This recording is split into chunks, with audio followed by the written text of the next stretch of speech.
There comes a point in every busy life when the mind stops being a tool and starts feeling like a trap. For some, it happens in the quiet of a car after work. The suit jacket comes off, the tie loosens, and suddenly the silence is not relief but a crowd of voices. Did I answer that email? Am I being a good parent? When was the last time I called my mother? The questions don't arrive one by one. They tumble in, overlapping like voices in a crowded room, until even the drive home feels heavier than the day itself.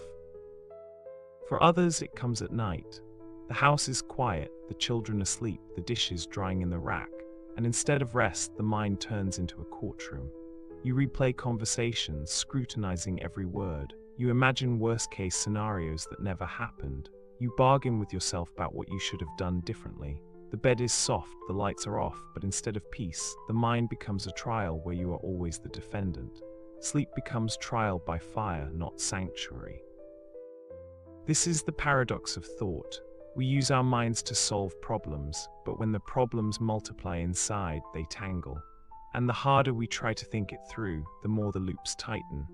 You pace the room, you make lists in your head, you argue with yourself, and yet the knot only draws tighter. It is not laziness, it is not weakness, it is architecture. The brain has a small workspace, what psychologists call working memory. Picture it like a desk in a cramped office. You can spread a few papers out neatly, read them and act, but pile on too many boxes and coffee cups and soon you can't even see the surface anymore. When the desk is buried, you can't work, no matter how hard you try. And the desk in your mind is the same. When too many thoughts are stacked high, clarity disappears. But there is a simple, overlooked escape hatch, saying things out loud. Most adults dismiss it. Speaking to yourself seems embarrassing, even unhinged. We imagine it's something reserved for children or eccentrics. Children talk to themselves while they play, narrating entire adventures to their toys.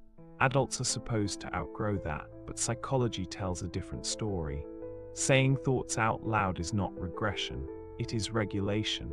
It is one of the most natural and efficient ways to clear the desk. A thought inside the head is like a mist. It floats, formless, hard to grasp. Speak it aloud and it condenses into a droplet. A droplet has edges. It can be held, turned, examined. The act of speaking doesn't just express a thought, it reshapes it into something solid enough to work with. Imagine the difference between "I feel terrible" spinning in your head versus saying, "I feel terrible because I'm exhausted from carrying too many roles." The first is a fog, infinite and shapeless. The second is a sentence, and sentences can be acted upon. Sentences allow you to say, if exhaustion is the cause, then rest is the solution. The fog becomes a stairway. This process has names in psychology: externalization, self-distancing, cognitive offloading. Big words for a small truth. What you name you can handle. What you speak you can measure. What you leave silent you carry alone. The shift grows more powerful with precision. Instead of muttering, "I can't do this," try saying, "I need to write one email before dinner." The first is despair. The second is direction. The nervous system hears the difference. One leaves you frozen, the other invites motion. Picture a father walking into his home after work. In the office, he's confident, competent, even admired. But at home, he hesitates. His head is crowded, his presence fractured. His son wants to show him Lego towers, his partner wants to talk, but all he hears is the echo chamber inside his own skull. Now imagine he says one sentence out loud, even softly. "I'm tired, but I want to be here." That sentence is not perfect. It doesn't erase exhaustion, but it names intention. The children hear focus.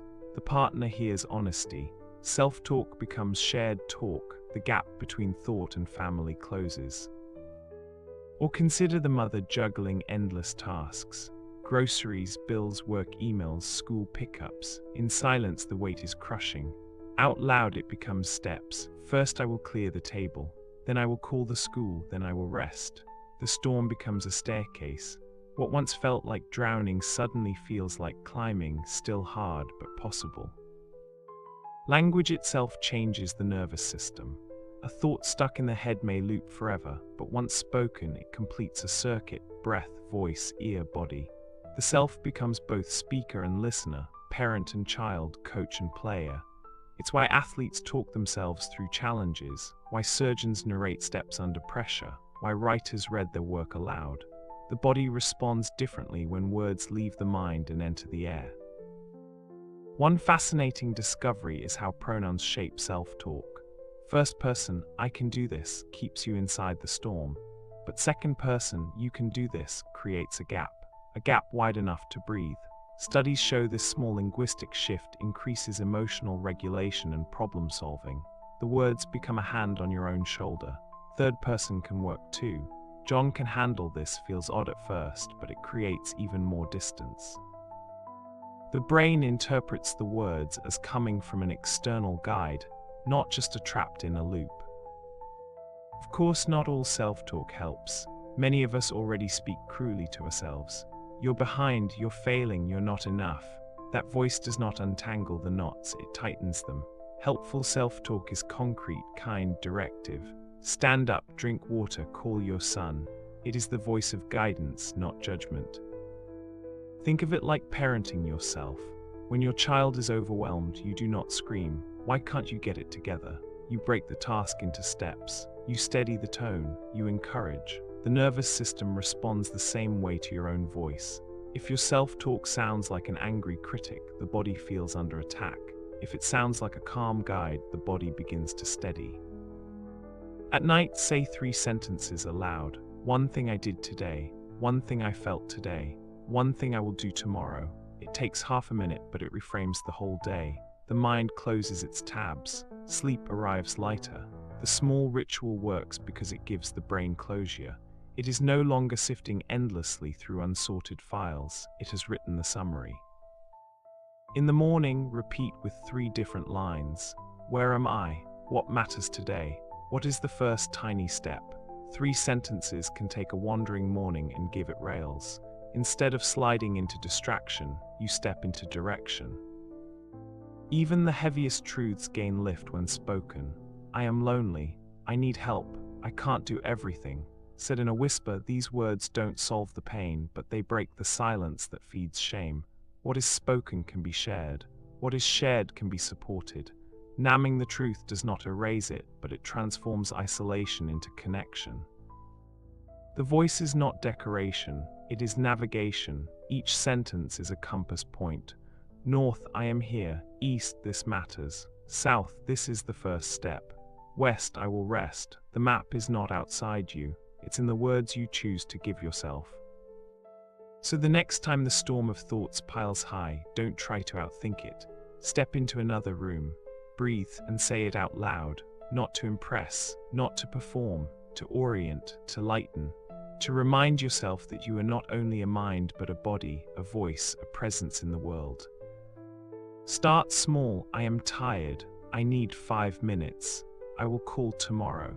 These words don't erase burdens, they make them carryable. Because the truth is this, the voice you hear most in your life is your own. And when you choose to use it with clarity and kindness, it becomes less of a storm and more of a compass. Sometimes the smallest reflections can spark the biggest conversations. If any part of this story touched you, or if you've experienced something similar in your own life, I'd love for you to share it in the comments below. Your perspective might be exactly what someone else needs to hear today. And if you're comfortable, let me know where you're watching from. It's always inspiring to see how far these stories reach across the world. This channel is a place for honest reflection, for finding pieces of ourselves in one another's experiences, and for remembering that none of us are truly alone in what we face. So if something here resonated with you, don't just keep it inside, say it out loud. Let's keep the conversation going together.